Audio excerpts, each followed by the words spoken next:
Thank you, very thank you. Warm welcome to you Satyendra Jain ji. कैसे हैं आप? हाँ, नमस्कार। बहुत बढ़िया जी, नमस्कार। सत्येंद्र जी, जैन जी, पहला सवाल तो मुझे यही पूछना है कि आपका जो यूनिवर्सल हेल्थ केयर मॉडल है और इवन एजुकेशन, आपने एक इंटरव्यू में कहा था, बहुत अच्छी बात कही थी कि the way you want to design your project कि सबका बेनिफिट हो। ऐसे नहीं कि हम गरीबों के लिए अलग बनाए, रिच के लिए अलग बनाए, उसमें ही हमारा स्टैंडर्ड में कॉम्प्रोमाइज हो जाता है। तो आपकी शुरुआत ही बहुत अच्छी है। तो ये थॉट कैसे आया आपको?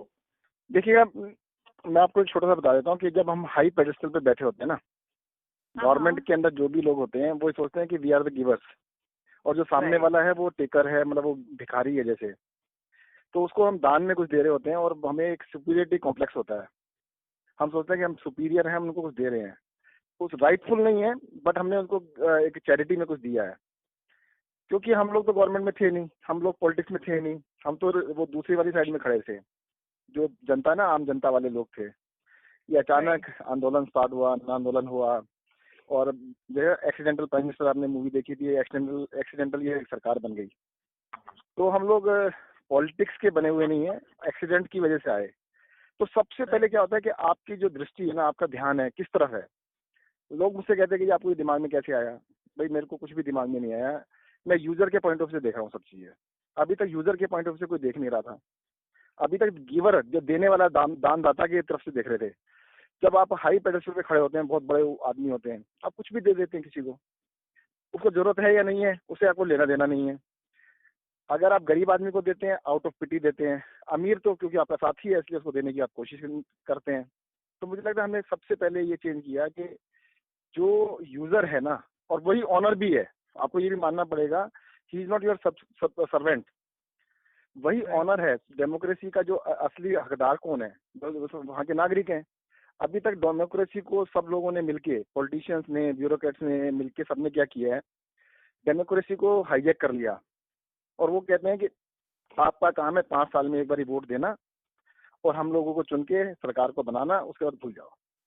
तो हम लोग तो देखो जी, मैं तो पब्लिकली कहता हूँ, हर जगह, हर प्लेटफॉर्म पे कहता हूँ कि थोड़ा सा समय मिला है, गलती से हम लोगों को बनाया है, तो कुछ ना कुछ ऐसी चीजें जरूर कर दें कि जो चीजें लोगों को लगता था होनी चाहिए थी और वो हम कर रहे हैं। देखो, जैसे आपने कहा ना कि सबके लिए क्यों, जब हम कुछ लोगों के लिए कोई चीज बनाते हैं ना, वो बहुत कॉस्टली होता है।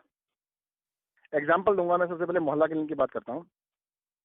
आज जो हमारे मोहल्ला क्लिनिक के अंदर कंसल्टेशन, सारी दवाइयाँ फ्री होती हैं, कंसल्टेशन फ्री होती है, डॉक्टर, क्वालिफाइड डॉक्टर की, और सारे 300 के करीब टेस्ट होते हैं, वो टेस्ट भी सारे फ्री हैं। एवरीथिंग इंक्लूडेड $2 पर हेड, लेस देन $2 पर हेड कॉस्ट आती है मेरी। आप सोच भी नहीं सकते कि $2 के अंदर ये कैसे कर सकते हैं आप लोग, और हम करके दिखा रहे हैं। और कम से कम मिलियंस, हजारों में, लाखों में नहीं, फ्यू मिलियंस हमने लोगों को देख लिया है, और हम बहुत सक्सेसफुली इसको चला रहे हैं क्योंकि हमने स्केल बड़ा कर दिया। उसी चीज को हम क्या करते हैं कि अगर 10% लोगों के लिए हम करते तब भी मेरी कॉस्ट उतनी ही आती। अगर मैं 10% लोगों के लिए करता तो मेरी $20 कॉस्ट आ जाती। तो मुझे क्या सेव हुआ? दूसरा एग्जांपल देता हूँ, आपको छोटा सा बताता हूँ। जैसे हम एक MRI कराते हैं, दिल्ली में MRI का कॉस्ट है ₹6,000, 6,000 रुपीज लगते हैं मार्केट में, आप MRI कराने जाते हैं। मैंने बहुत सिंपल सा तरीका निकाला कि उसी वेंडर से मैं MRI कराता हूँ 60% डिस्काउंट लेके, मैं 2,400 रुपीज देता हूँ उसको, क्योंकि मेरे पास क्वांटिटी है, बल्क में मेरे पास काम है, तो दे डू वेरी हैप्पीली। और जो मेरी खुद की मशीनें हैं जो गवर्नमेंट के अंदर लगी हुई हैं, उसके अंदर रनिंग कॉस्ट ही 15,000 रुपये आती है, क्योंकि सैलरी जितनी ज्यादा है, काम लोग करते नहीं है, वो सब कुछ जोड़ लेते हैं। तो मैंने बड़ा सिंपल सा तरीका निकाला कि दिल्ली की कोई भी नागरिक है, अगर उसको कोई भी हाई एंड टेस्ट कराना है, MRI, CT scan, PET scan, कुछ भी कराना है, सबके लिए फ्री कर दो। सबको डर लग रहा था इतना पैसा कहाँ से लाएंगे। अरे भाई, मैं पैसा खर्च नहीं कर रहा हूँ, बचा रहा हूँ। जो मैं एक MRI करने में 15,000 रुपये खुद खर्च करता था, उस 15,000 में तो मैं 6 MRI करा लेता हूँ। कैपिटल कॉस्ट भी नहीं लगी मेरी, मुझे कुछ भी नहीं करना।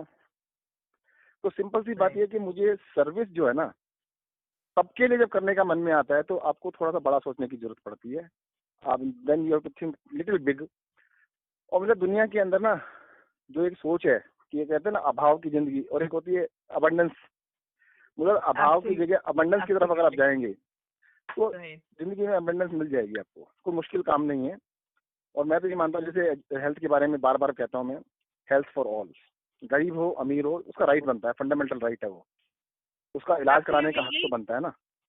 राइट ये सबसे बड़ी गलती शायद कांग्रेस से हुई है कि उन्होंने हमें गरीब और अमीर में बांट दिया, जिसकी वजह से they have not made much progress.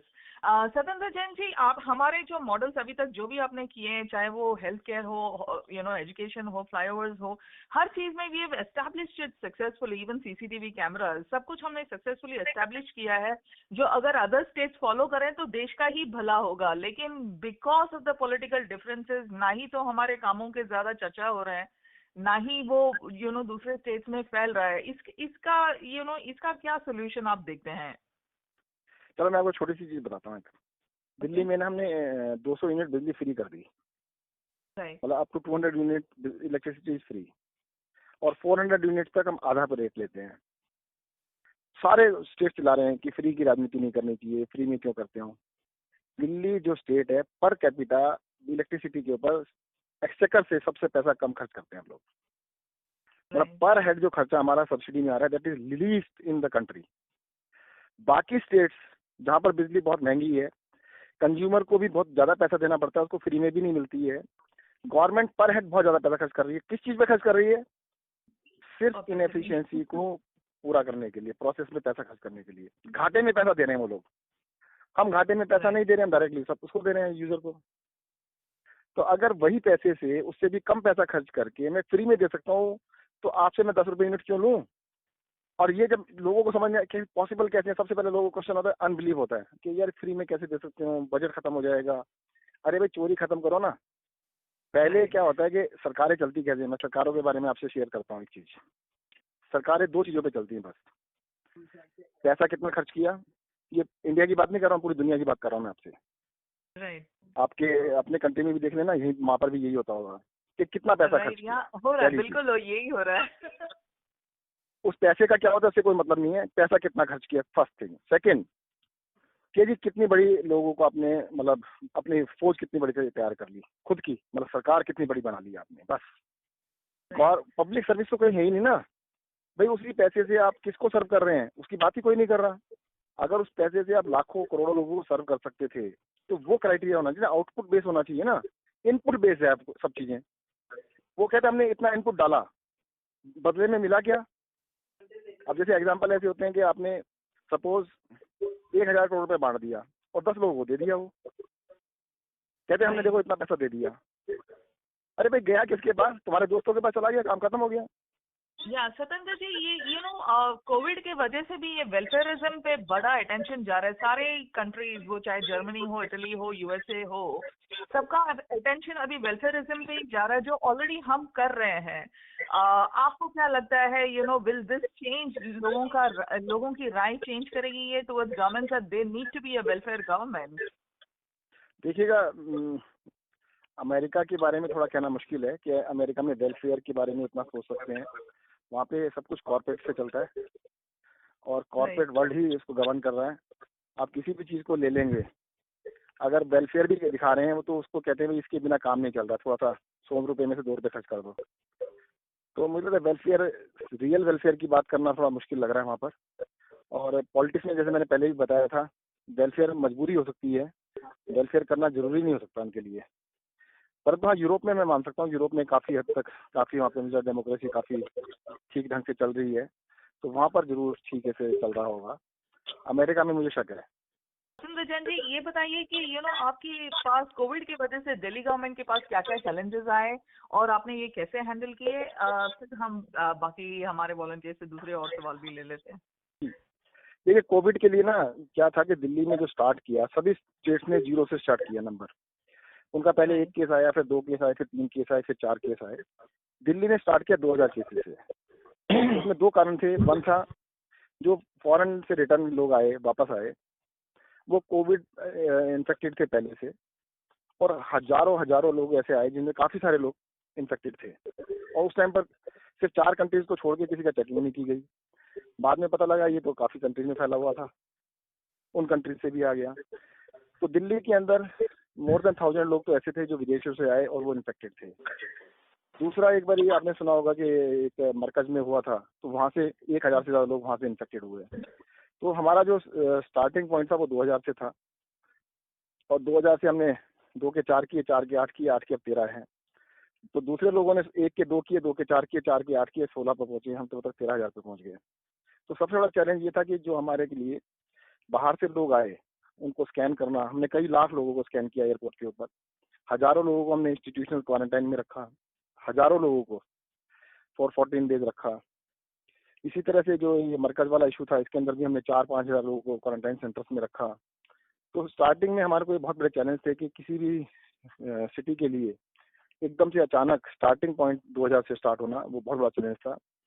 दूसरा, हमने अपने हेल्थ सिस्टम को उसके लिए गियर अप किया, और इससे भी अंदाजा लगा सकते हैं कि हमें एक नाइट के अंदर 550 पेशेंट्स को अचानक हॉस्पिटल्स में ले जाना पड़ा, और हमने तैयारी की थी कि हम ले जा पाए, जो कि कोविड इन्फेक्टेड थे, पॉजिटिव थे। उन लोगों को हमने एक ही नाइट में शिफ्ट किया। हमने सबसे पहले तो ये कोशिश की कि जितनी हमारे को बेड की रिक्वायरमेंट है हम उससे 3 गुना बेड बना के चले। आज भी दिल्ली शहर के अंदर हमारे पास डेडिकेटेड 4500 बेड्स हैं, जिसमें ऑक्यूपाइड है 1900, तो लेस देन 50% है। और आज ही हमने ऑर्डर किया है कि प्राइवेट हॉस्पिटल्स में लगभग 2000 बेड्स को हम और बढ़ा रहे हैं। फिर से हम 3 गुना बेड्स की तरफ जा रहे हैं, 3 टाइम्स हमारे पास होना चाहिए। टेस्टिंग को हमने काफी बड़े स्केल पे बढ़ाया है। दिल्ली जो है पूरे देश के अंदर पर मिलियन टेस्ट में कोई भी स्टेट हमारे आसपास नहीं है।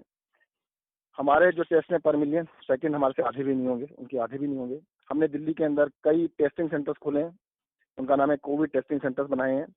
साथ ही साथ जितने भी हमारे गवर्नमेंट हॉस्पिटल्स हैं सभी के अंदर फ्लू कॉर्नर बनाए हैं, वहाँ पर भी टेस्ट करते हैं हम लोगों के। तो हमने हर तरीके से, मतलब जो है ना, ये भी कह सकते हैं कि हमारे को एक लग्जरी ये थी कि 1 महीने बाद, दूसरे देशों से 1 या 2 महीने बाद हमारे देश में ये स्टार्ट हुआ। तो वहाँ के एक्सपीरियंस से हम थोड़ा डरे हुए थे, तो हम थोड़ा सा ज़्यादा रिएक्ट किया, हमने ओवर रिएक्ट किया, और उसके लिए हम ज़्यादा, जो ओवर रिएक्शन था वो अच्छा रहा, तो हमने तैयारी की। ओके ओके सतेंद्र जी, जैन जी, एक सवाल और, ये ये अनकंफर्टेबल क्वेश्चन है पर ये क्लियर करना भी जरूरी है। By giving the Markaz figures did we contribute to the communalism? जो कम्युनलिज्म ऑलरेडी देश में फैल रहा था उसमें हमने और थोड़ा आग दे दिया उसमें, ऐसा कुछ हुआ? आपको क्या लगता है? नहीं, उसका देखो धर्म से लेना देना कुछ नहीं है। वो तो बाई इंसिडेंस है कि भाई जब पुलिस को भी पता था कि एक जगह पर इतने सारे लोग हैं तो इकट्ठे से बता देते पहले ही। ऐसा तो नहीं था कि तुम्हें नहीं पता था, हजारों लोग अगर एक जगह पर इकट्ठा हैं तो पुलिस को तो पता रहा होगा। और वो कोई भी हो सकता था, ऐसा कुछ नहीं है कि हिंदू मुस्लिम। हमने डायरेक्टली कंट्रीब्यूट नहीं किया कम्युनलिज्म, हमारा कोई वो तो हमारा दूर दूर तक वो सोच नहीं है। लेकिन just by giving the numbers, like रोज हम जो मरकज के फिगर्स अलग से देते थे उसकी वजह से कंट्रीब्यूट हो गया? नहीं नहीं, ऐसा मैं नहीं मानता हूँ। देखो क्या था, शुरू में इसलिए देना पड़ रहा था कि लोगों को अचानक समझ नहीं आया कि दिल्ली के अंदर इतने केस कैसे आ गए। अभी तक तो 10, 20, 50 थे, अचानक 500 कैसे पहुंच गए। तो उनको ये बताना जरूरी था कि भाई ये दिल्ली के स्टार्टिंग पॉइंट नहीं है, ये अचानक एक मरकज में से एक लोकल जगह से है। बाद में इसको हटा भी दिए सामने, हफ्ते 10 दिन में जब स्टेबलाइज हो गए तो हमने हटा दिए। ओके, बहुत बहुत शुक्रिया वो जवाब लेने का। We have other volunteers, does anybody have a question? This is Sebastian. So my question is, Satyendra Jain ji, जब लॉकडाउन बंद हो जाएंगे फिर जो केसेस जो है फिर बढ़ेंगे, तो उसका क्या स्ट्रेटजी है हमारे गवर्नमेंट का, दिल्ली गवर्नमेंट का, उसको मैनेज करने के लिए? देखिएगा, दिल्ली में और देश में जो इंडिया में लॉकडाउन किया गया था उस टाइम पर किसी को कुछ आइडिया नहीं था ये वायरस कैसे काम करेगा, कैसे फैलेगा, किस तरह से फैलेगा। फर्स्ट हैंड एक्सपीरियंस किसी को नहीं था। सबसे पहले तो सबको लगता था कि शायद गर्मियाँ आएंगी, मई का फर्स्ट डे होगा और मई डे के दिन से इंडिया के अंदर कोरोना नहीं रहेगा। सबको लगता था ऐसा, हमें भी लगता था। तो मैंने चलो लॉकडाउन कर देते हैं, क्या दिक्कत है, और कोरोना तो खत्म हो जाएगा। बट मई भी आ गया, कोरोना तो भी नहीं गया। तो हमें पता लगा कि ये कोरोना जाने वाला नहीं है आसानी से। We have to stay with it, और हमें सीखना पड़ेगा इसका जीना। लॉकडाउन के जितने भी बेनिफिट हैं वो सारे के सारे बेनिफिट आपको 3 चीजें करने से मिल सकता है। ये हमें समझ में आया बाद में क्या, लॉकडाउन करने के दौरान भी समझ में आया। पहली चीज कि अगर पब्लिक में जाते हैं मास्क लगाइएगा। सेकंड के सोशल डिस्टेंसिंग रखिएगा। थर्ड, अपने हाथों को बार बार साबुन और पानी से धोते रहिएगा। अगर पानी और साबुन नहीं है तो आप हैंड सैनिटाइजर यूज कर सकते हैं। अगर ये 3 चीजें आप कर लेंगे, जितना बेनिफिट लॉकडाउन से मिल रहा है, तो आप समझ सकते हैं उतना ही बेनिफिट आपको लॉकडाउन के बाद भी मिलेगा। तो अब लोगों को एजुकेट कर रहे हैं कि भैया इसका जरूर यूज कीजिएगा, सोशल डिस्टेंसिंग रखिएगा, मास्क लगाइएगा, हैंड्स को वॉश करते रहिएगा, अगर लोग करेंगे तो मुझे लगता है हमें लॉकडाउन का जो बेनिफिट था अभी भी आगे मिलता रहेगा। Satyendra ji, this is Rajendra Lodha here from Dallas. Actually, lockdown यहाँ पे टेक्सास स्टेट में लास्ट हफ्ते लॉकडाउन खुला और अचानक 5,000 केसेस बढ़ गए। तो अब मुझे लगता है कि लॉकडाउन खुलने के बाद we have to be really prepared actually. Okay, या नहीं, देखिए दिल्ली में और देश के अंदर में लॉकडाउन ऑलमोस्ट आप समझ लीजिए 90% रेस्ट्रिक्शन खत्म हो चुकी हैं। राइट, आज की डेट में बसेस चल रही हैं, इंडस्ट्री खुल चुकी हैं, दुकानें खुल चुकी हैं, ऑफिस खुल चुके हैं, गवर्नमेंट ऑफिस खुल चुके हैं, प्राइवेट ऑफिस खुल चुके हैं। तो 90% चीजें चल रही हैं। ट्रेन भी काफी हद तक स्टार्ट हो चुकी हैं। तो मुझे लगता है कि लॉकडाउन खत्म होने की बात जहाँ तक करें 80% तो खत्म हो चुका है, 15-20% बचा है, वो भी शायद थोड़े दिनों बाद कम हो जाएगा। राइट। सत्येंद्र जैन जी, हमारा कंपटीशन अभी फिलहाल like Kerala and Delhi have emerge as the 2 best models. आपको क्या लगता है हमने ऐसा कुछ केरला मॉडल से क्या अलग किया है जो really gives us distinction? Kerala model से अलग हमने किया कि हम टेस्ट कर रहे हैं। अभी रिसेंटली केरला में टेस्ट होने बंद हो गए हैं। अगर टेस्ट नहीं होंगे तो फिर तो नंबर खत्म हो अपने आप, ये सब कुछ बस फर्स्ट क्लास आएगी report. This is Rajat here from bay area. मेरा क्वेश्चन है कि अभी जैसे लॉकडाउन खुलने के बाद या इवन ड्यूरिंग लॉकडाउन कोई रिपोर्ट्स आ रही है कि कांटेक्ट मतलब अनलेस आप किसी कंटामिनेटेड पेशेंट के रियल कांटेक्ट में आते हैं तब आपको इशू है, बट अगर कोई सरफेस कांटेक्ट है तब इश्यूज नहीं है, क्योंकि वो अगर अवॉइड हो जाता है तो आई थिंक आपके नंबर्स वगैरह suddenly even after lockdown is over should be significantly lesser. So आपने या दिल्ली गवर्नमेंट ने कुछ ऐसा कुछ नहीं, देखिए एक्सपीरियंस ये पता लग रहा है कि लोगों को जब तक 1-to-1 कांटेक्ट में नहीं आ रहे हैं तो ये फैल नहीं रहा है।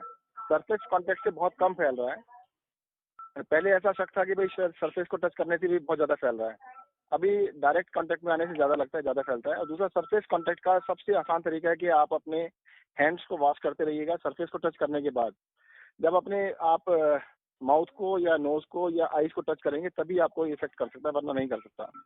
आपके हाथों पे तो लगेगा, हाथों को तो आप नहीं बचा पाएंगे, पर हाथों को वॉश कर सकते हैं before touching your nose, eyes and your tongue. Satyendra Jain ji, मुझे ये बताइए कि व्हाट आर योर फ्यूचर, अभी तक हमारे जो भी प्रोजेक्ट्स हुए हैं फ्रॉम द दिल्ली गवर्नमेंट है, all are been very exclusive, बहुत ही ज्यादा विजन ओरिएंटेड रहा है। आपकी फ्यूचर प्लान्स क्या है दिल्ली गवर्नमेंट को लेकर? हॉस्पिटल, अभी तो वाटर भी आ गया आपके पास। अभी वाटर का तो मैं बताने वाला था आपसे कि 2 पॉइंट्स है मेरे पास। एक तो है कि 24/7 वाटर, राइट, प्रेशराइज वाटर आपको 21 मीटर हाइट तक बिना किसी पंप के और बिना किसी मोटर के आपको मिलेगा, पहला चीज। सेकंड था कि दिल्ली की यमुना नदी को साफ करना। ये इस टर्म के हमारे बहुत ही एम्बिशियस प्रोजेक्ट्स हैं जिनको हम पूरा करेंगे, और मुझे लगता है कि अभी कोरोना में 6 महीने शायद हमारा डिले होने वाला सब कुछ, ठीक है, फिर भी हम इसको पीछे नहीं हटेंगे, बिल्कुल करके दिखाएंगे। यमुना नदी को साफ करने के लिए मैंने 3 वो बेंचमार्किंग की है। अभी जो उसके अंदर बीओडी लेवल है दैट इज 70, जो दिल्ली के अंदर यमुना के अंदर हमारा बीओडी लेवल है। फर्स्ट इज इसको 1/3 कम करना, 20 पे ला के लेके आना। सेकेंड इज 10 पे लेके आना। थर्ड इज <3 लेके आना। <3 का मतलब दैट इज क्लीन वाटर। तो इसको हम 3 पार्ट्स में करके 1.5 साल का हमारा प्लान था। तो हो सकता है फर्स्ट फेज 2 साल में होगा, तो सेकंड और थर्ड में हम इसको कवर अप करेंगे। अभी भी वो पूरा टारगेट है कि 5 साल के अंदर इसको हम पूरा करके दिखाएंगे। दिल्ली की यमुना नदी को हम बिल्कुल साफ करके दिखाएंगे, और दिल्ली के अंदर 24 घंटे पानी। और ये भी एक मॉडल होगा कि दुनिया के शहरों के लिए कि पानी जो है ना तो मुझे लगता है कम होता है ना बढ़ता है, बट उसको ठीक से अगर रिसाइकिल करके यूज हम कर लेते हैं तो दुनिया में पानी की कमी नहीं रहेगी। उसको हम करके दिखाएंगे। राइट। दिल्ली में हम अभी तक कितना परसेंटेज ऑफ वाटर मतलब दे पाए हैं? 2 साल पहले आप पर कुछ अटैक हुआ था शायद नारवाल एमएलए के एरिया में कि लोगों को पानी नहीं मिल रहा अभी तक। Have we managed to solve 100% water problem? नहीं, 100% नहीं है। दिल्ली में जब हमारी सरकार बनी थी लगभग 53% लोगों को, जब हमारी सरकार बनी थी 53% लोगों को पानी मिलता था पाइप से, अब 93% लोगों को मिल रहा है। और इसको भी हम अभी, अगर ये कोरोना नहीं होता तो मैं आपको 100% बता रहा होता कि 100% हो गया है। कोई बात नहीं, इसको और 6 महीने के अंदर हम करके दिखाएंगे। Okay, that's fabulous.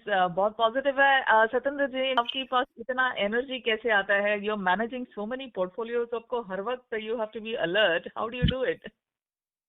एक शब्द है ना हमारे शब्दकोश में, कहते हैं कि नीयत साफ होनी चाहिए बस।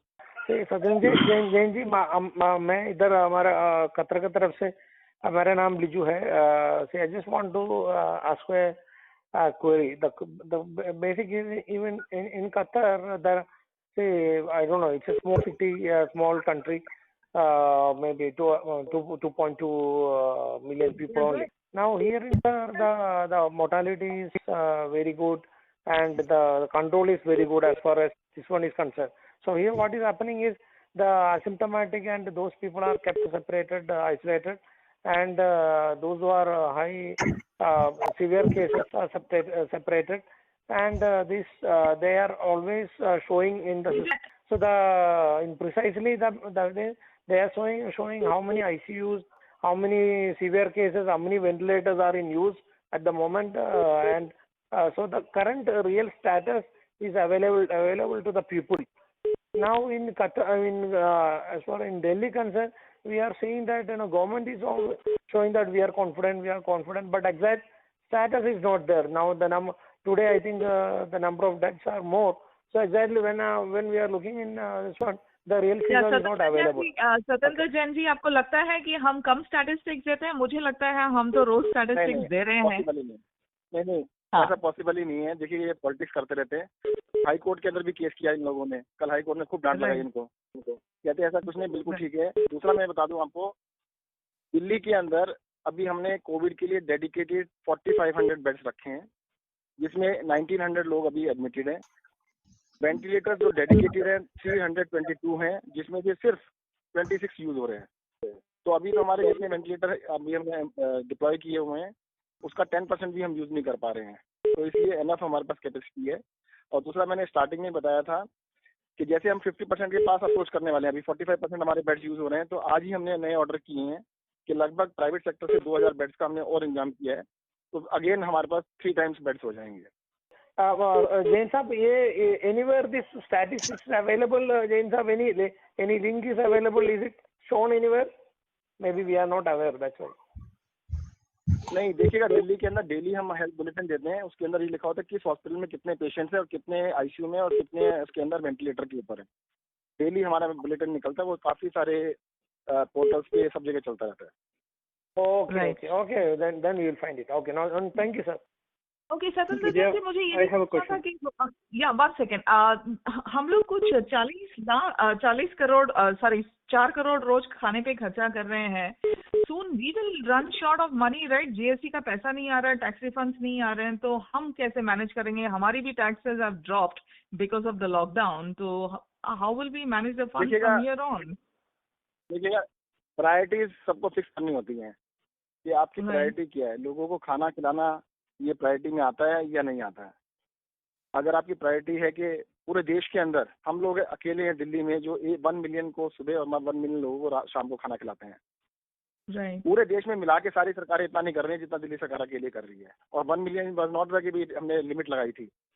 अगर 2 मिलियन भी करना होता 2 मिलियन भी हम करते, क्योंकि प्रायोरिटी है कि कोई भी आदमी भूखा नहीं सोना चाहिए। अरविंद केजरीवाल जी ने क्लियर कहा था कि मेरे स्टेट में एक भी आदमी रात को भूखा ना सोए, चाहे कुछ भी करना पड़े। हमने राशन भी फ्री दिया, डबल राशन दिया, फ्री में दिया। उसके बावजूद भी बहुत सारे लोग ऐसे जिनके पास किचन नहीं है, बहुत सारे लोग ऐसे थे जो लेबर में थे, उनका नौकरी छूट गई या लॉकडाउन हो गया, सब कुछ हो गया, तो खाना तो देना जिम्मेदारी बनती है ना। इसी के साथ साथ हमने हजारों लोगों को नाइट शेल्टर्स में रखा। हमने टेम्परेरी नाइट शेल्टर्स काफी सारे स्कूलों को खोल दिया कि भाई रहने की और खाने की 2 चीजों की दिक्कत किसी को नहीं होनी चाहिए। ये प्रायोरिटीज है।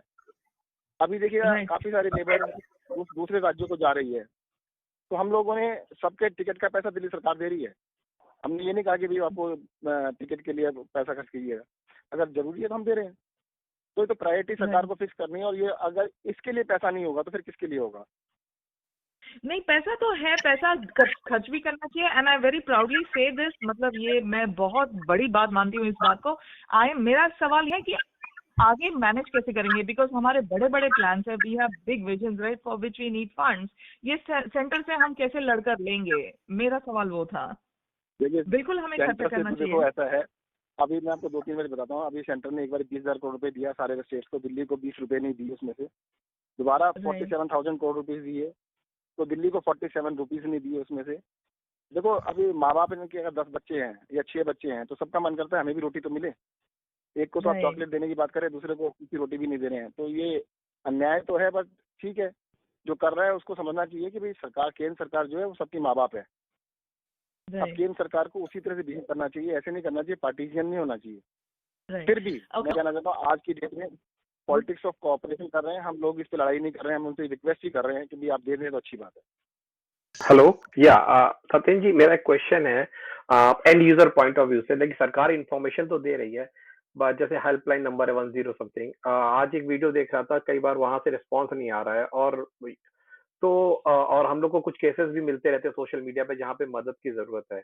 तो अगर कहीं से मतलब कुछ इशू आ रहा है तो क्या प्रोसेस है, और सरकार कैसे ज्यादातर लोगों तक पहुंचने की कोशिश कर रही है? नहीं, अगर इसको हेल्पलाइन पे नंबर को, बताएंगे। इस हेल्पलाइन नंबर को हम चेंज करेंगे। वो सेंटर का हेल्पलाइन नंबर है 1075, इसको हम जी। चेंज करके दिल्ली का अलग से देंगे। अभी तक हम उसी पे भरोसा कर रहे थे, बट हमें भी कल से पता लगा है कि वो, मैंने खुद ट्राई किया, रात के 12 बजे मैंने कोशिश की काफी, 1 घंटे तक मुझे नहीं मिला, तो उसको जी। हम उसकी जगह अब नया नंबर देंगे, दिल्ली सरकार का अपना नंबर होगा। जी, थैंक यू। तो वही क्वेश्चन है कि अगर वहां से सुनवाई नहीं हो रही तो हमें कुछ केसेस हमारी जानकारी में आते हैं तो हम लोग कैसे मदद करें उनकी, दिल्ली गवर्नमेंट को? देखिए मैं आपको ना कैसे थंब रूल बता देता हूँ, थंब रूल बताता हूँ, बिना जी। दिमाग लगाए कुछ भी नहीं करना है आपने। जी। पहली बात, अगर आप इन्फेक्टेड हैं, इन्फेक्शन डजंट मीन कि आपको हॉस्पिटल में एडमिट होना है।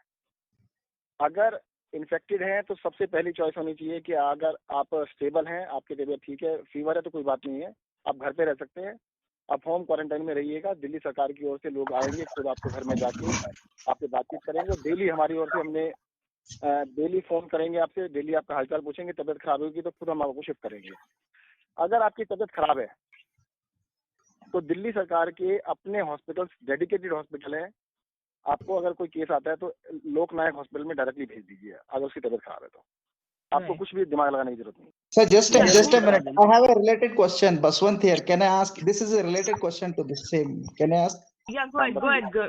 Yeah. So, Sirji, I wanted to ask, like, for example, if one person is infected in a family, is the count taken as all the people in that house, or is the only one person is taken as count? And is it for Delhi, and is it the same for all India? No, one person is taken for counted. Satyendra जी नमस्कार। मेरा question थोड़ा अलग है, because Covid से सबके सब Covid से related question पूछ रहे हैं। मेरा क्वेश्चन ये है कि आप चूंकि टॉप लीडर है इसलिए मैं पूछ रहा हूँ आपसे कि हम लोगों ने एक्सपेक्ट किया था कि पिछले 5 साल में हमारा साइज, मतलब पार्टी का साइज 5 टाइम्स बड़ा हो जाएगा, लेकिन आज के टाइम में 5 टाइम्स कम हो गया है। तो नहीं, ये आपको ऐसा लग रहा है, मैं आपको 5 टाइम्स बढ़ा नहीं, 10 गुना बड़ा हो गया है। देखो दो तरह की पॉलिटिक्स होती है, एक होती है इलेक्टोरल पॉलिटिक्स और एक होती है लोगों के दिमाग में जो पॉलिटिक्स है। इलेक्टोरल पॉलिटिक्स के अंदर जब वोट डालने जाते हैं लोग, कई बार अगर आपके जीतने के चांसेस नहीं होते हैं तो जो आपके कोर सपोर्टर हैं वो भी आपको वोट नहीं देते हैं, क्योंकि उसको पता है कि यू आर नॉट फर्स्ट और यू आर नॉट सेकेंड। जब आप 3rd नंबर पर या 4th नंबर पे होते हैं तो आपको वोट नहीं मिलता है, आपके वोट गायब हो जाते हैं। इट डजंट मीन कि आपके लोग बात नहीं कर रहे हैं, लोग आपको चाहते नहीं है या आपके लिए बारे में बात सोच नहीं रहे हैं। पूरे देश के अंदर मैं गारंटी से कह सकता हूँ, north south east west centre कहीं भी आप देख लीजिएगा, आम आदमी पार्टी की नीतियों के बारे में बात होती है, हमारी फिलॉसफी के बारे में बात होती है, हमारे काम करने के तरीके में बात होती है। हाँ, ये जरूर कह सकते हैं इलेक्टोरल पॉलिटिक्स के अंदर इलेक्शन लड़ने के लिए, देखो गाड़ी से अगर आपको कहीं भी जाना होता है ना, पेट्रोल चाहिए होता है गाड़ी के अंदर। अब हम धक्का मार के गाड़ी चला रहे हैं। अब आप कहते हो जी दिल्ली से चले, आप मुंबई नहीं पहुंचे, अरे 1400 किलोमीटर जाना है, भी धक्का मार के कब तक पहुंचेंगे? दिल्ली में तो हम चला रहे हैं ठीक से, क्योंकि बिना गाड़ी के पैदल भी काम चल जाता है। अब आप कहते हैं कि ये गाड़ी भी को भी मतलब धक्का मार के चला रहे हैं। तो अभी हमारे पास सबसे बड़ी समस्या ये है कि इलेक्टोरल पॉलिटिक्स में आने के लिए सामने वाली पार्टियां जितना खर्चा करती हैं उसका कम से कम 2% तो हमें भी चाहिए। अगर वो 1000 करोड़ रुपए खर्च कर रहे हैं तो 20 करोड़ तो खर्च करेंगे, कम से कम अपना पोस्टर तो छापेंगे, उनको विजिबिलिटी तो दिखाएंगे। अगर लोगों को विजिबिलिटी 0 हो जाती है तो कहते हैं यार ये तो जीतने वाले नहीं, इनको वोट देके क्या करेंगे। मैं एग्जांपल देता हूँ आपको, गोवा के अंदर इलेक्शन हुए थे लास्ट, मैं खुद गया था वहां पर। 10 दिन रहने के बाद मैंने रिपोर्ट दी, कहते भी क्या लगता है, मैंने कहा मुझे ऐसा लगता है कि आज हमारे 15% के करीब वोट हैं, अगर हम जीतते नजर आएंगे तो 30% हो जाएंगे, नहीं तो 5% हो जाएंगे। कहते ये दोनों चीजें कैसी, हम क्या मतलब 15 हैं तो 15 तो मिलेंगे? मैंने बिल्कुल नहीं मिलेंगे। अगर हम जीतते हुए नजर आएंगे तो 30% पहुंच जाएंगे। 30% वोट का मतलब वहां पे सरकार बन जाती है हमारी। और जीतते हुए नजर नहीं आएंगे तो 5% जाएंगे। 6% वोट मिली थी हमारे को, क्योंकि जब जीतता हुआ नजर नहीं आता तो लोग अपना वोट वेस्ट नहीं करना चाहते हैं। नहीं, वो तो आज पता आप है, ये वो तो पता देखिएगा, है हमें। हाँ, नहीं आप जैसे मेरे से बात कर रहे हैं, हाँ, अभी कितने सारे लोग हैं, अलग अलग जगह पर हैं, किसको जरूरत है भाई? मैं क्या हूँ, कुछ भी तो नहीं हूँ। आप उससे बात कर रहे हैं ना। तो जी। आम आदमी पार्टी लोगों के मन में है, जगह बना रखी है, और जब भी मौका मिलेगा जनता को, जनता ले आएगी। राइट सत्येंद्र जैन जी, शायद हम सब जल्दी से चाहते हैं कि जल्दी से जल्दी बाकी स्टेट्स में भी हमारा प्रेजेंस बढ़ जाए, बिकॉज इट हाँ, इज हाँ, सो हाँ, नीडेड। इससे मिलता जुलता सवाल ये है कि इलेक्शंस के वक्त हम भी एस्टैब्लिश दैट मॉडल की काम पर राजनीति किया जा सकता है और जीता भी जा सकता है, वी एस्टैब्लिश दैट। लेकिन आपके और मनीष जी के, both of you should have won hands down, even Arvind ji के वोट्स काफी घट गए, जो होना नहीं चाहिए था। तो उसका मतलब ये कि मेरे वोट, अरे सर सुनो मैडम, मेरे वोट घटे नहीं थे। पिछली बारी मैं 300 वोट से जीता था, 7,500 वोटों से जीता हूँ। मेरे 2.5 गुना वोट से मार्जिन बढ़ा है। मैं बताता हूँ, अगर आप मेरी असेंबली में आएंगे, उसको ये कहते हैं कि यहाँ पर दिल्ली के अंदर बीजेपी की एक सीट आएगी तो मेरे वाली सीट आनी चाहिए, और वहां पर भी मैं अगर 7,500 वोटों से जीत गया हूँ तो कम नहीं होता है। That is typical BJP dominated state. और वहां पर टिपिकल जिसे कहते हैं ना, भक्त तरह के लोग रहते हैं जो सारे दिन मेरे साथ रहेंगे और वोट बीजेपी को डालेंगे। तो उसके बावजूद भी अगर 7,500 वोट से जीते हैं तो कम नहीं था। तो ये कहना, दूसरा देखो काम के ऊपर जीतने में क्या हुआ कि मैं आपको इसकी क्लियर बता देता हूँ। हमारा मार्जिन तो और भी बहुत ज्यादा था। लास्ट के अंदर जो पोलराइजेशन किया ना, तो उसका हमने जवाब नहीं दिया। हम सिर्फ काम काम काम काम की बातें करते रहे और वो सिर्फ पोलराइजेशन में चले गए। उसकी वजह से बहुत सारा वोट खराब हुआ और हमारा वोट सड़क गया। और मैं ये नहीं कहूँगा हमने गलत किया, हमने ठीक ही किया कि हम उनके ट्रैप में नहीं गए। अगर हम भी हिंदू मुस्लिम में चले जाते तो कोई फायदा नहीं था। हमने सिर्फ काम कहा और उन्होंने सिर्फ और सिर्फ पोलराइजेशन किया। उस पोलराइजेशन की वजह से लास्ट के 1 वीक में कम से कम 5 से 10% वोट का फर्क पड़ा। सत्येंद्र जैन जी नमस्ते, मैं जहाँ से टोरंटो से बोल रहा हूँ। आपने कहा कि we definitely we want to expand the party, so धक्का लगाने से वाली बात जो है, मैं I agree completely with you, but how the chances are we can from Delhi to Punjab is not too far, we can even धक्का लगा के भी चल सकते हैं। पंजाब में देखिएगा, पंजाब में इस बार हमारे चांस बहुत अच्छे हैं, बहुत अच्छे चांस हैं। या दैट्स गुड। जहाँ जो आप दो मैं आपको एक छोटी चीज उसमें बीच में बोलूंगा, छोटी चीज बोलना चाहूंगा। देखिएगा शिप आते हैं ना समुद्र के किनारे, उनको रास्ता दिखाने के लिए कभी दिए नहीं दिखाए जाते, एक लाइट हाउस होता है। दिल्ली को हम लाइट हाउस बना रहे हैं। जब लाइट हाउस बन जाएगा ना, लोगों को दिखने लगेगा, तो लोग कहेंगे यार इसको इसी की तरफ चलते हैं हम भी। तो हम तो दिल्ली पे अब लगे हुए हैं, दिल्ली को चमकाना है एक बारी। और दिल्ली के अंदर जो चीजें हम कर रहे हैं, मतलब हमें नहीं पता था कि हम लोग कुछ ग्रेट कर रहे हैं, हमें तो लगता है ये जरूरी चीजें हमको कर रहे हैं। हमारे विरोधियों ने हमें बताया, हमारे विरोधियों ने हमें बताया कि आप तो बहुत बड़े बड़े काम कर रहे हैं। जैसे मैं मोहल्ला क्लिनिक की बात करता हूँ, मेरे को लगता है बहुत छोटा सा काम है, कुछ भी नहीं है। जब उसके लिए उन्होंने इतना विरोध दर्ज किया, हमारे मोहल्ला क्लिनिक को रुकवा दिया, तो मुझे लगा इसमें इतनी बड़ी पॉलिटिक्स क्यों है। तो किसी मेरे बात की, कहते आपको तो पता ही नहीं, अगर 1000 मोहल्ला क्लिनिक आपने बना दिए ना तो आप इसी जीत जाएंगे। तो उनको ऐसा लगता है कि अगर यूनिवर्सल हेल्थ केयर लोगों के लिए इतना इम्पोर्टेंट है, हमें लगता था बेसिक्स हैं ये हमें देने हैं। अब हमें उसकी वजह से हमारा रिजॉल्व और भी पक्का हो गया है। हम दिल्ली को जरूर चमका के दिखा देंगे, दिल्ली के अंदर वो चीजें करके दिखा देंगे कि जिसकी वजह से मुझे लगता है दूसरे स्टेट में भी लोग हमारे पसंद करेंगे। सत्येंद्र जी 10 seconds comment please, 10 seconds. Okay, मैं यही बोलना चाह रहा हूँ कि दिल्ली में जितना एफर्ट्स लगाएंगे आप, एक फुल स्टेट को कैप्चर कर लें आप, वहां पे आप अपना जो है चमकना जो है फटाफट हो जाएगा वहां पे, because you have police and administration everything. इसलिए आपको दिल्ली के बाहर एक स्टेट पे कम से कम कैप्चर करना बहुत जरूरी है। हाँ ये बात तो ठीक है, कैप्चर करना तो नहीं कह सकते हम, ये कह सकते हैं कि वहां पर जनता अगर हमें Yeah, Vijay, Sachin from Norway. नमस्ते सत्येंद्र जी, I have a question. मैं पूछना चाहता हूँ सर कि जैसे आपने बोला कि हमारा डेली प्रेस ब्रीफिंग आता है हेल्थ मिनिस्ट्री का, क्या ऐसा पॉसिबल है सर कि हम सीएम कंसोलिडेटेड होता है in all the issues.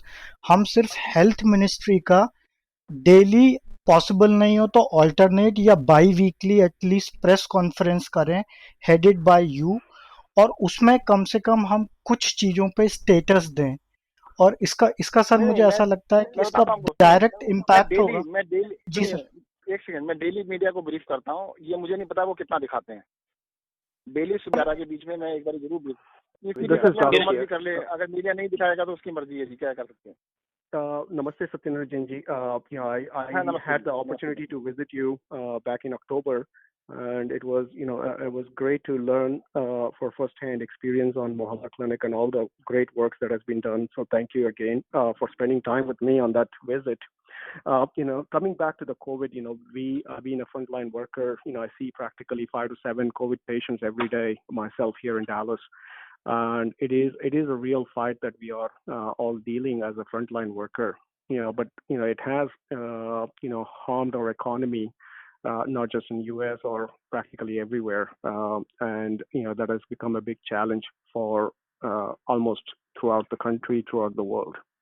So my question with regard to this is, as we reopen the country, the reopening the government, reopening the businesses, what are the challenges that you see, and what are the things that can we bring so that this will allow a safe reopening for people to come back? Because it's a big fear in practically everyone's mind. When I speak with my parents, they are so worried, back home in India, that they don't want to get out, and some form of assurance, some form of new normalcy, because we have to live with this COVID, knowing the beast, knowing how it is going to react.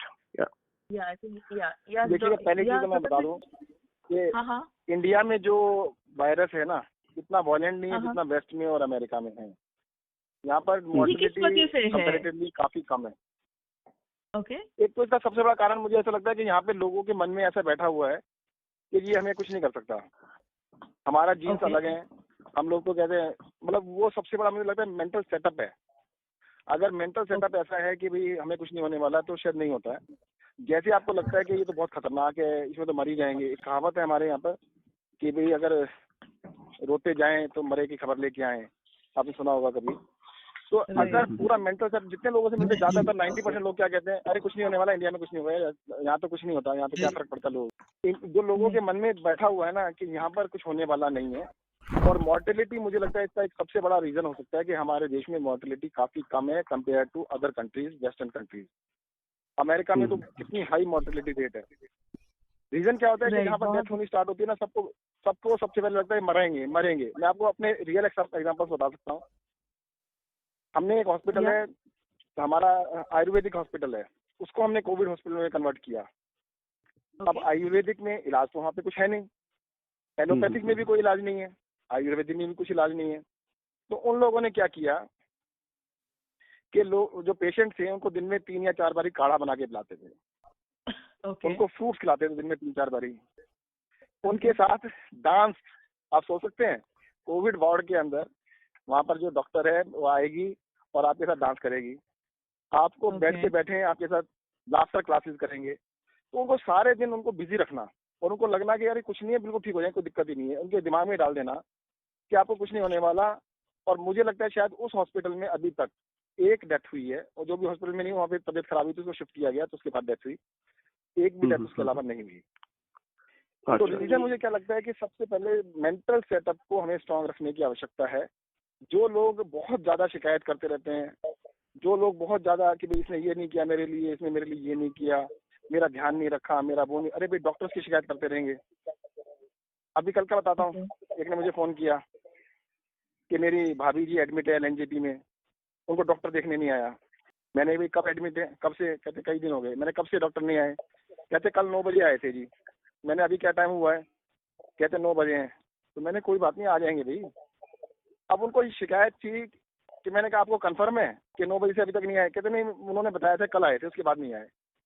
मैंने भी doctor ने करना क्या है, दवाई तो देनी है, एक पैरासिटामोल है, बुखार चढ़ेगा तो ले लेना, तो आप इतने परेशान क्यों कर रहे हैं उनको। मैंने कहा, वो सिख थे, मैंने कहा उनको ये बताओ कि गुरबानी का पाठ करें दिन में 4 बारी, और अगर आपको कोई भी दिक्कत है मुझे फोन कर लेना, मैं उनको शिफ्ट करा दूंगा जहाँ भी कहूँगे। उनका मैसेज आ गया नहीं सर, वो ठीक है। उनको माइंड में क्या होता है कि जो उनके रिश्तेदार हैं ना, जानकार हैं, वो इतना दुखी कर देते हैं लोगों को, इतना परेशान कर देते हैं, तो उनको ऐसा लगता है कि जी मुझे दवाई मिलनी चाहिए हर घंटे के बाद, मुझे हर घंटे के बाद ये होना चाहिए, मुझे ये होना चाहिए। तो वो चीज़ों की बजाय हमें अगर एक माहौल ऐसा बनाए कि हाँ जी ठीक है, ये प्रॉब्लम है, ये ठीक हो जाएगी, और अपना मेंटल सेटअप हम स्ट्रांग रखें, तो मुझे लगता है सबसे सिंगल जो पॉइंट है ये इसको आगे ले जाने के लिए सबसे इम्पोर्टेंट है। I obviously agree, Satyendra Jain. Going back to the same point, when you said about the priorities, the priorities are very important.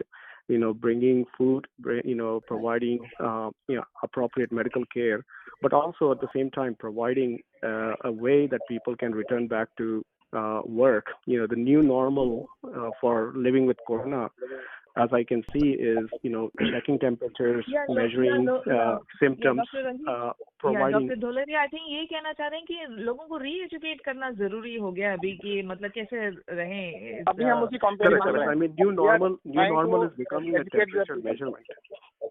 Yes. For people to get reassurance and something that will allow them, again, it's a mentality and it's a psychology. At the same time, Right. I think it's very important that people can come back to work, people can feel safe in the environments that they're living, and almost becoming a new normal. हम अब कुछ positive videos बनाए रोज, तो bombard करें लोगों को, give them more information, तो शायद सिचुएशन ठीक हो जाएगी। इंडिया में 90% लोगों को तो उल्टा समझाना पड़ता है, थोड़ा डराना पड़ता है, यार थोड़ा डरो, कोरोना है। 90% तो कहते कुछ नहीं है, बाहर में जाए। सत्येंद्र जी नमस्कार।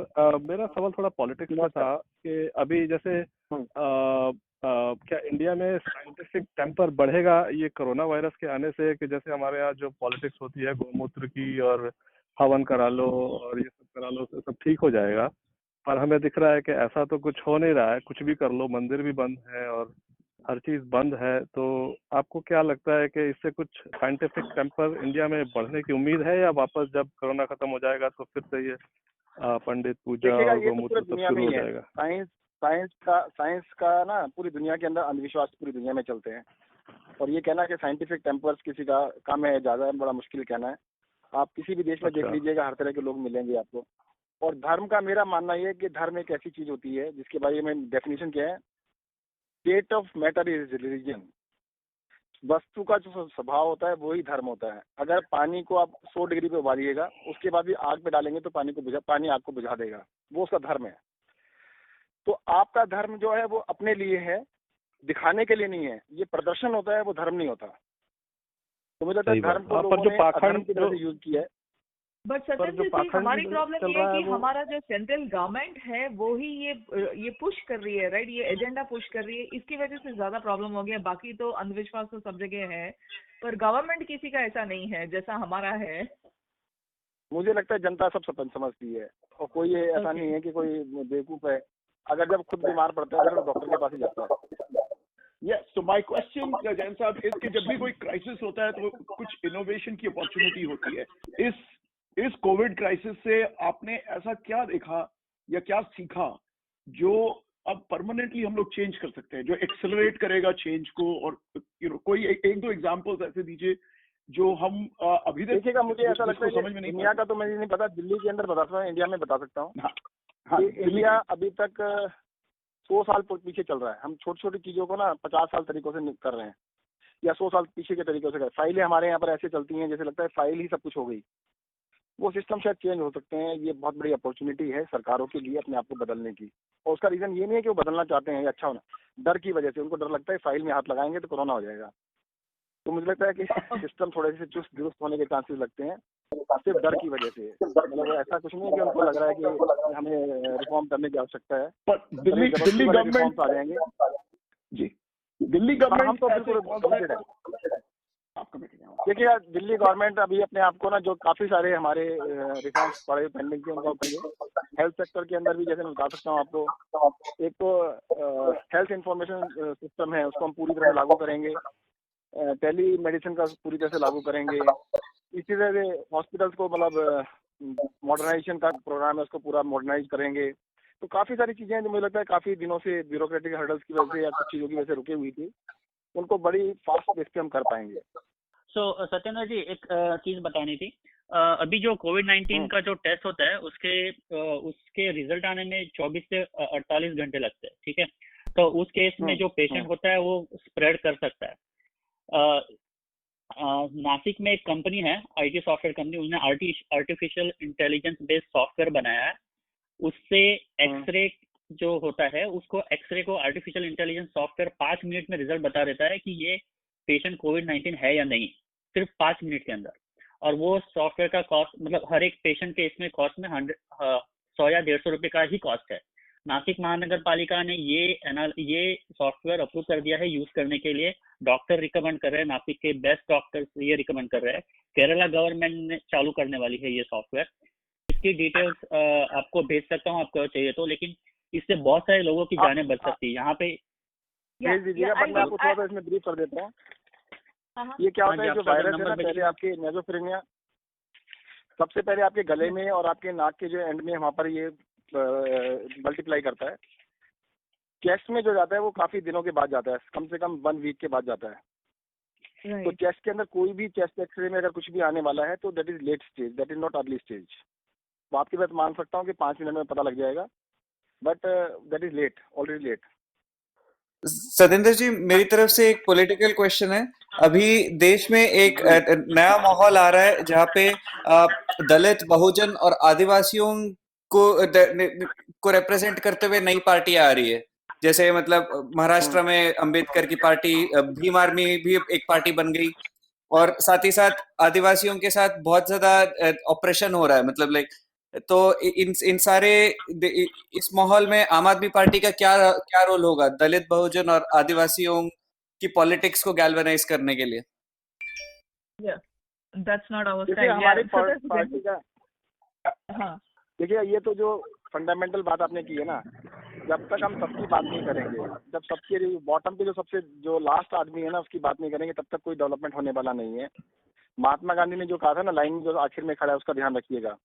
और ये सबसे आखिर में खड़े हुए लाइन में लोग हैं, इनका ध्यान रखेंगे तभी हो। अभी देखो सेंट्रल गवर्नमेंट ने 20 लाख करोड़ का पैकेज निकाला और पूरा का पूरा यूजलेस है। वो कैसे यूजलेस है मैं बता सकता हूँ आपको। अब उन्होंने कहा हम इंडस्ट्री को लोन देंगे, हम शोरूम वालों को लोन देंगे। अब आपने शोरूम को चमका भी लिया, खरीदने वाला तो कोई है ही नहीं वहाँ पे। सिंपल सा सोल्यूशन था कि आप जो गरीब लोग हैं उनको डायरेक्टली पैसा ट्रांसफर कर देते, वो सबके सब लोग सामान खरीदने पहुंच जाते, अपने आप डिमांड क्रिएट हो जाती। परंतु ये थिंकिंग में क्या है कि गरीब आदमी को पैसा नहीं देना, कहते वो गलत हो जाएगा। अरे भाई तुमने अमीर को दे दिया तो कहाँ गया, इकोनॉमी तो बेकार होगी ना, इकोनॉमी तो कोई फायदा नहीं हुआ उसका। आपको इकोनॉमी को चलाना है, कहते नहीं ट्रेन को स्टेशन पे रखेंगे चमकाते रहेंगे। आपने जो पॉइंट बोला है ना कि हम उनके साथ हैं। Yeah, can I? Yeah, Okay. go ahead, Manish. My question was related to the COVID testing. So I think we are right now doing 7,000 testing per day. So because we also did lockdown for 2 months, did we do anything to increase the testing from like 7,000 maybe 1 lakh? Like did we invest in manufacturing? अभी वो fast testing की machine एक रोश की शायद बताई गई है मुझे, वो अमेरिका से आने वाली है, पर अमेरिका ने अभी बैन हटाया नहीं है उसके ऊपर, एक्सपोर्ट के ऊपर। सुन रहे हैं शायद जून या जुलाई में आनी स्टार्ट हो जाएंगी, तो जरूर हम भी उनमें से लेंगे। उसकी स्पीड बताते बहुत ज़्यादा है, एक मशीन एक दिन में 8-10 हज़ार टेस्ट कर सकती है, तो उससे काफ़ी एकदम से रैंप अप हो जाएगी कैपेसिटी, और डेफिनेटली हम उसको जरूर देखेंगे। सत्यन जी, मेरा क्वेश्चन एक है हेल्थ केयर प्रोफेशनल के लिए। अभी दिल्ली गवर्नमेंट का एक सर्कुलर आया था, इसमें लिखा था कि जो लोग कोविड-19 एरियाज में काम कर रहे हैं उनको अब क्वारंटीन जरूरी नहीं है, और 18 मई का है शायद, जिसमें बोला भी था कि जो लोग होटल्स में हैं वो लोग खाली कर दें होटल्स 24 घंटे में। तो ऐसा कुछ है क्या हमारी तरफ से?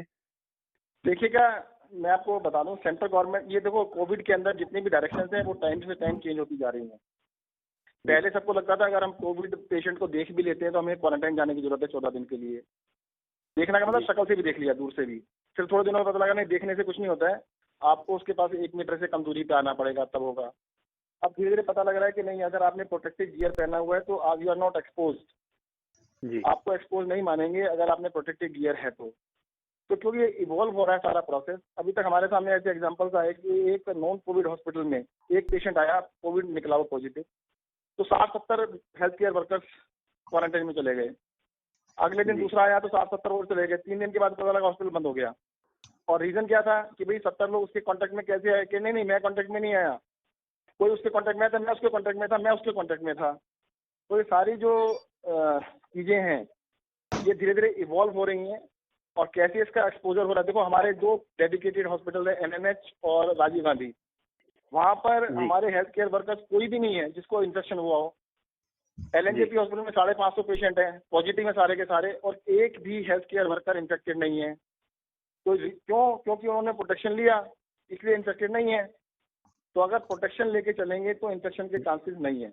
तो इसलिए इनको चेंज टाइम से टाइम सेंट्रल गवर्नमेंट चेंज कर रही है, और सेंट्रल गवर्नमेंट जो चेंज कर रही है उसको साथ साथ हम भी कर रहे हैं। और जहाँ तक सेंट्रल गवर्नमेंट करने की बात है, हमने वापस ले लिया था कि जो लोग स्टे कर रहे हैं वो करते रहेंगे। या सत्येंद्र जी, मैं ये जानना चाहता हूँ कि जब पीक आएगा, शायद मालूम नहीं कि अभी पीक आया कि नहीं आया, तो अगर पीक आएगा और उसकी हमने कुछ प्लानिंग कर रखी है, तो क्या हमने प्लानिंग में ये इंक्लूड किया है कि अगर ज़रूरत पड़ी और रिसोर्सेज कम पड़ गए तो क्या हम प्राइवेट सेक्टर या जो हॉस्पिटल्स प्राइवेट वगैरह हैं, क्या हम उनको टेक ओवर करेंगे? और अगर करेंगे तो क्या हमने इसका कोई ड्रिल किया है या ऑपरेशनली ये कैसे मैनेज होगा? क्योंकि ये सेम स्पेन ने किया, लेकिन वहाँ पे वो ऑपरेशनली वहाँ पे सक्सेसफुल नहीं हुआ। उन्होंने टेक ओवर तो किया गवर्नमेंट ने। जी sir. Take over will not never will work. आप बिल्डिंग को टेक ओवर करेंगे ना, उससे काम नहीं चलता है। टेक ओवर करना इज ए फ्लॉड कॉन्सेप्ट। हमने प्राइवेट सेक्टर को अभी से रोप इन किया हुआ है। ऑलरेडी दिल्ली के अंदर हमने 8 प्राइवेट हॉस्पिटल्स को कोविड केयर के लिए हमने यूज कर रहे हैं, हॉस्पिटल्स प्राइवेट को। आज हमने नए ऑर्डर इशू किए हैं कि दिल्ली के अंदर जो बड़े हॉस्पिटल्स हैं 20% उसमें बेड हम एयर मार्क करा रहे हैं कि जो कोविड का ट्रीटमेंट करेंगे। लगभग 2500 बेड इसके लिए हम यूज कर रहे हैं। और प्राइवेट सेक्टर को हम तो मान के चलते हैं कि जितना गवर्नमेंट सेक्टर में होगा उसका 1/3 कम से कम, 2/3 गवर्नमेंट में हो तो 1/3 प्राइवेट से भी हम जरूर कराना चाहेंगे, बट वो खुद करेंगे, हम नहीं करेंगे। अगर हम उनकी बिल्डिंगों को टेक ओवर कर लेते हैं तो वो तो जो सर्विस वो दे रहे थे वो भी खत्म हो जाएगी। गवर्नमेंट अगर इतनी एफिशिएंट होती फिर तो क्या कहने थे। हम उनकी सर्विसेज को यूज करेंगे, जो सर्विसेज वो देंगे उन सर्विसेज को हम यूज करेंगे, बट हम उनको take over as a government service नहीं करेंगे। लेकिन सर अभी जो पेशेंट हैं वो प्राइवेट हॉस्पिटल में जाते हैं तो वो उनको ट्रीट ही नहीं करते, तो ये सिस्टम कैसे वर्क कर रहा है? देखिए मैं बताता ना, अभी मैं आपको बता रहा हूँ कि 2/3 बेड सरकारी में होंगे, बिल्कुल फ्री होंगे। 2/3 बेड जो है सरकार के अंदर होंगे, बिल्कुल फ्री ऑफ कॉस्ट है। आप सरकार में चले जाइएगा। 1/3 प्राइवेट में होंगे। कुछ लोग ऐसे हैं जिनको पैसा खर्च करना ही करना है। अब जिनको प्राइवेट रूम अलग चाहिए तो गवर्नमेंट में प्राइवेट रूम नहीं दे सकते हम लोग, हम सबको वार्ड में ही इलाज कर सकते हैं। तो उस चीज में झगड़े में हम पड़ना ही नहीं चाहते। जिनको देखो अपने को, कई लोगों को ना दूसरे लोगों से बदबू भी आती है, वो कहते हैं मैं दूसरे के साथ नहीं लेटूंगा, मैं तो बहुत अमीर आदमी हूँ। अगर तुमको अलग से कमरा चाहिए तो भी प्राइवेट में चला जा, अगर तुम वार्ड में लेट सकते हो सरकारी में चले जाइए, हम इलाज फ्री में करेंगे। ओके सत्येंद्र जैन जी, हमारा कॉल खत्म हो गया and I am sure you are a very very busy person. आपको मैं बहुत ज्यादा रोकना नहीं चाहती, लेकिन आप please share your vision with us. Delhi के लिए आपका क्या विजन है, फ्यूचर प्लान्स क्या है? आपका एक साइकिलिंग ट्रैक भी बनाने का, ये यूरोपियन स्टाइल रोड्स भी बनाने थे कुछ। देखिएगा, मैं तो यही कहूंगा कि दिल्ली को हम चमका के दिखाएंगे। बस दिल्ली को एक ऐसा बनाएंगे, दुनिया की जो टॉप क्लास कैपिटल्स हैं उनमें से दिल्ली का नाम दिया है कि दिल्ली वर्ल्ड में एक टॉप क्लास कैपिटल्स में फर्स्ट 10 में, फर्स्ट 5 में आके दिखाएं। इसके लिए कुछ प्रोजेक्ट आपके मन में है जो आप शेयर करना चाहें? दुनिया की जितनी भी राजधानियां हैं ना, बड़े देशों में, सबके अंदर 24 घंटे पानी आता है, तो 24 घंटे बिजली आती है। 24 घंटे बिजली हमने लाके दिखा दी, जो कि इंडिया में सोच नहीं सकते थे, दिल्ली में तो बिल्कुल नहीं सोच सकते थे। 24 घंटे पानी भी लाके दिखा देंगे हम आपको। दिल्ली की सड़कें बिल्कुल ठीक करके दिखा देंगे, यमुना नदी को साफ करके दिखा देंगे। एजुकेशन को हम वर्ल्ड क्लास करके दिखा देंगे। और जो बेसिक है ना, बेसिक के ऊपर काम करेंगे सबके लिए। जैसे हेल्थ है, हेल्थ फॉर ऑल होगा, हेल्थ फॉर फ्यू होगा। Right. Prithvi last words from you. अच्छा, पृथ्वी जी हैं? जिमिर भाई कैसे नहीं होंगे? कैसे नहीं होंगे? आप सुन रहे थे? So firstly to the entire आपका radio team, my sincere congratulations. I can't believe you have kept it going for 150 weeks, and I can't think of a better guest than Satyendra Bhai. I want all of you to recognize one thing, right? No. At the moment I told him, he agreed in spite of, he's in the middle of this fight against COVID. So he has a huge amount of work, and I think many of us would have collapsed under that pressure, but he's still so patiently took the questions on the mail. Glad he still made it despite that. We are extremely glad and thankful. So what I want to mention to all of you is that, typically a lot of us are dreamers, we are idealists, we want to do this, we want to do that, but we've never really understood the how. And I think our party, Delhi government, people of Delhi and people of this country are lucky to have a man like Satyendra Jain in the midst of all this. Most of our schemes, the economics, the number crunching, and the how of it has come from Satyendra Bhai, including the Bijli schemes, including the transport for women, etc. These are something that we all want to do, like to do, but he has made it possible. So Satyendra Bhai, on behalf of the entire volunteer organization, thank you so much for making all our dreams come true.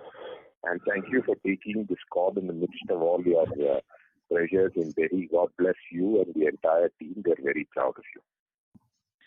बहुत बहुत शुक्रिया सत्येंद्र जैन जी, आपका हमको इतना time देने के लिए. Thank you. Thank you all.